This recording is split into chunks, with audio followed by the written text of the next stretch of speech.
اب یہ جو نماز کا سلسلہ ہے، یہ یہاں تو نہیں، انگلینڈ میں ایک مسلم ادارہ تھا، اس میں گفتگو کا سلسلہ ایک بار ہوا، تو اس میں میں نے ایکسپلین کیا تھا، کسی صاحب نے سوال کیا تھا کہ نماز کیا ہے، تو وہاں میں نے یہ عرض کیا تھا، وہ وکٹری تو نہیں میں کہہ سکتا، لیکن ایک طرح سے یہ انسان کی بیٹری چارج ہوتی ہے۔ تو ہم میں سے بہت کم لوگوں نے اس پہ غور کیا ہوگا کہ فجر کی 4 رکعت ہیں، کیونکہ اس کی 17 ہیں، تو اس پہ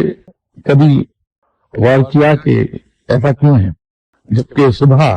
رات بھر کی نیند سے انسان فریش اٹھتا ہے، اس میں صرف 4 ہیں، تو وہ بیٹری چارج ہوتی ہے انسان کی، کہ عقل